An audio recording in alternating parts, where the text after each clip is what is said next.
What is up, guys? It is the Sound Alchemist, and today I'm joined with Gershwan to give you guys another episode of For the Greater. This is a video series where we answer the questions left by you, the viewer. If you have a question for us, comment down below. Put a question in front of your question because we get to those questions first. And that is what nobody did. What we're going to do is we're just going to talk about the Chaos Knights. Yeah. Yep. Alright, so the Dark Knights are coming. They have arisen from the tombs of their chaotic noble worlds. So basically, we have Imperial Titans, we have like Imperial Knights, and now we've got the opposite to that, Chaos Knights.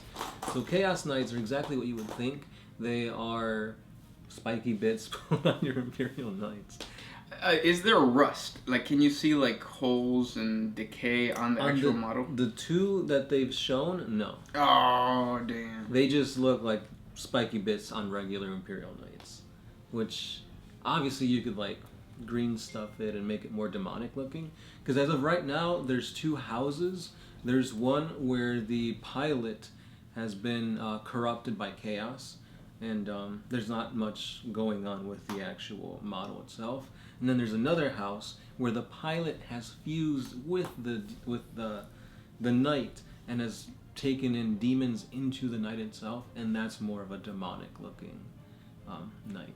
Can you see the infused individual? I don't think so. I think it's just like the lore behind it. But from what I've been reading, a lot of the bonuses and buffs to them are pretty good. But they're a lot more close combat orientated. Like there's one where if you kill 10 things in close combat, you gain wounds.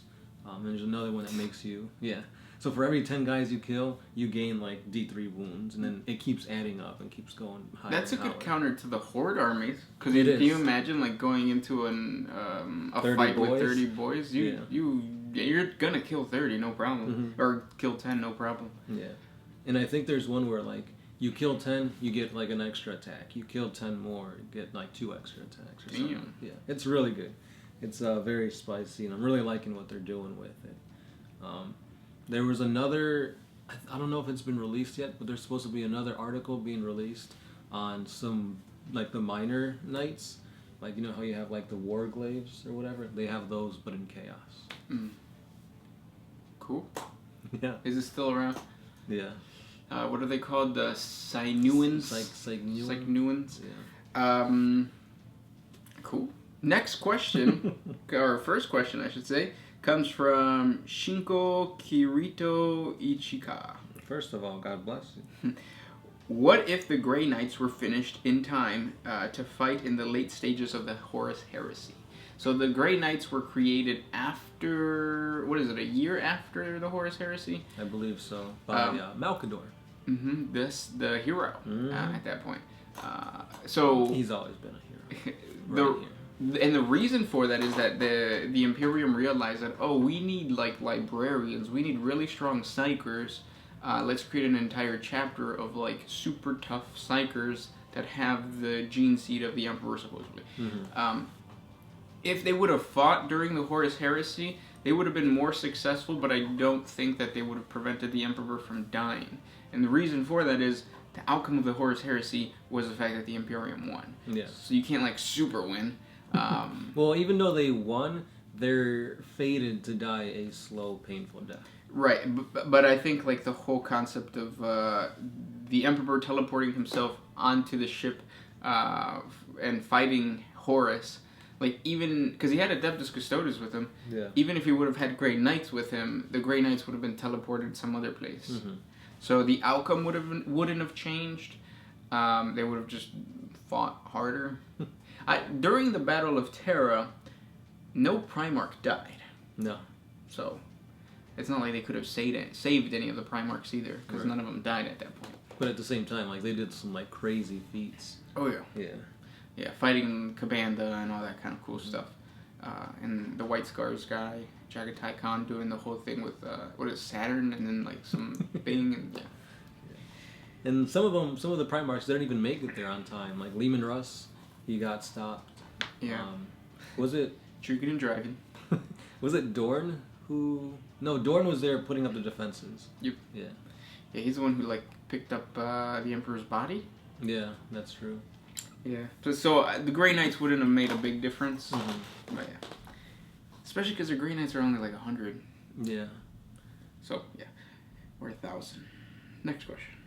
Belial Mirror asks, how did the Golden Age of humanity compare to the Golden Age of the Eldar? Which was better? I gotta say the Eldar. Yeah, the Eldar did reach their pinnacle. They had no worries. Mm-hmm. Everything was given to them. They even had close to immortality. Yeah. Their Golden Age was so good, they created a Chaos Demon out of it. Yeah. Humanity's Golden Age was so good, everything went to crap. Yeah. AI rebelled, warp storms everywhere, the Emperor had to like come out. So, yeah. Next question comes from Biomir. No, that's what you just read. This one's by Benjamin PDDODKK Solis. Okay. I assumed your name was taken, so you had to just like bash your head on the keyboard. Who would win if all the Primarchs and their legions had a massive battle? Well, I think currently Gilliman, because the Ultramarines are just there's a ton of successor chapters for the Ultramarines. He has the Primaris. He has Belisarius Call under his his wing. Friendship or whatever. Yeah. So yeah, I'll give it to Gilliman. Yeah, you got Calgar, which as of right now is the only chapter master who's become Primaris. And you got Cato Sicarius. Yeah, he's a beast. Yeah. And then if you look at the other only person would be Sanguinius, but if you look at the Blood Angels are suffering. Like it seems like every single Blood Angel successor chapter, at their core, they're dying. Yeah. I mean, they just fought against the Tyranids and almost got wiped out.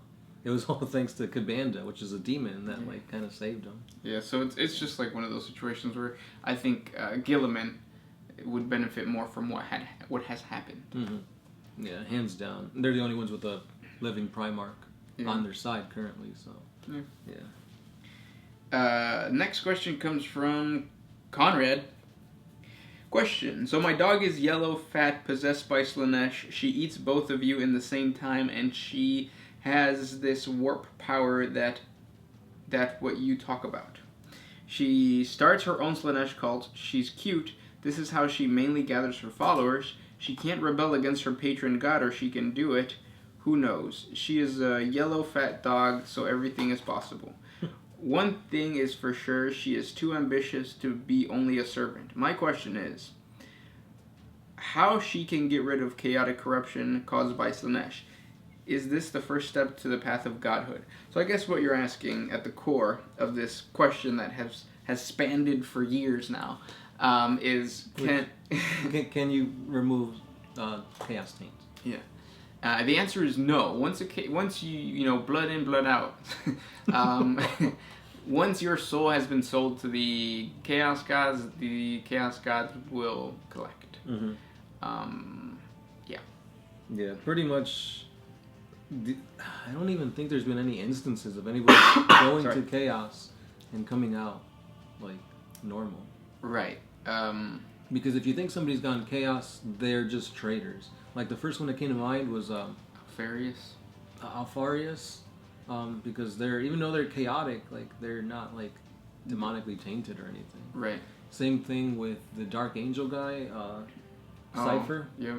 Yeah, he's just a renegade, no chaotic taint on him. So I guess that's as close as you can get. Yeah, but as soon as you get a power or a tentacle somewhere on your body, boom, you're done. Yeah. Next question comes from Brian B. He asks, have you guys ever heard of the Kroot Conga line? Oh, yes. Yes. Actually, I heard it from you. I looked it up, and it's a funny tactic. And so, for those that don't know, the Kroot Conga line is basically in a GW tournament. Mm-hmm. This was like back in like 5th edition, wasn't it? Yeah. So some guy decided to play an all-drop army. So like everything was going to come in second turn. All white scars outflanking. Oh. So he had a whole bunch of like bike units that. So nothing was on the board on his side. Everything was going to come in turn 2 from the side, from like the table edge. Yeah. And then what ended up happening is that the Kroot had some type of tactic that prevented that. So they got like an outflank or something like that. So the White Scars guy could only come in through the enemy's side.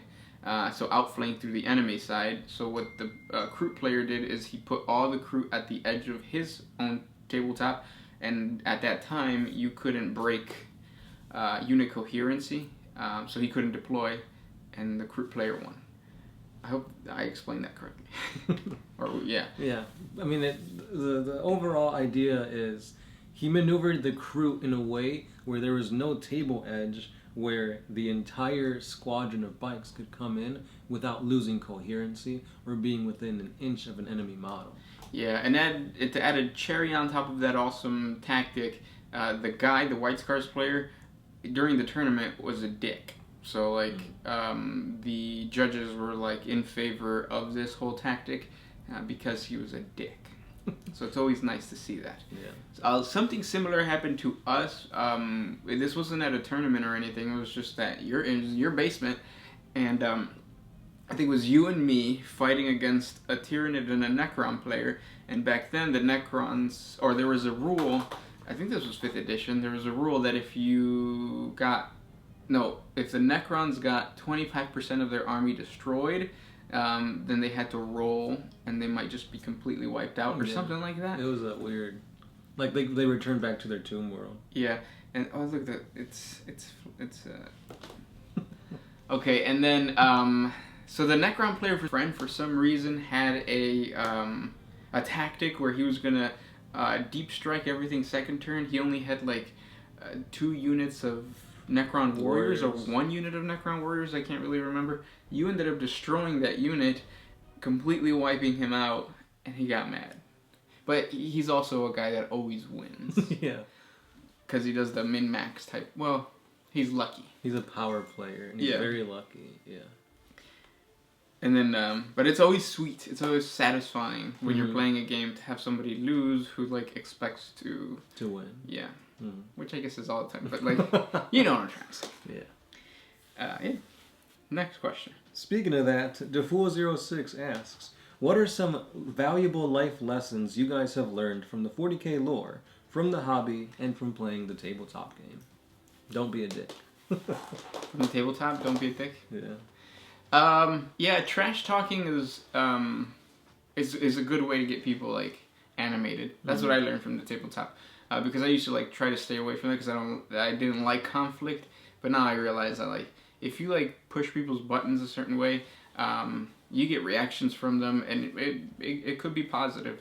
So I like to trash talk during the game and just outside of the game in real life. It's kind of fun to trash talk people because there's banter and stuff.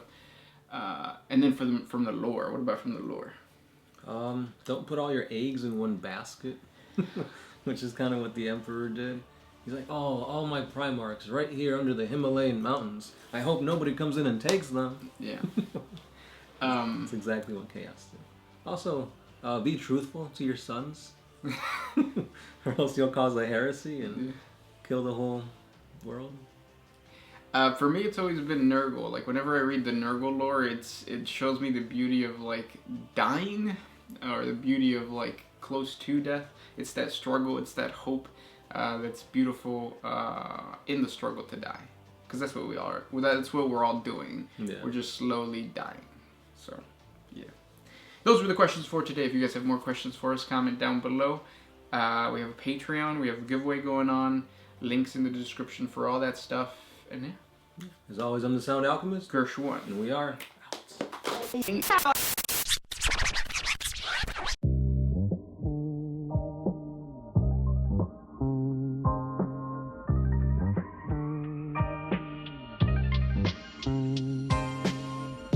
Oh, if you could put my freedom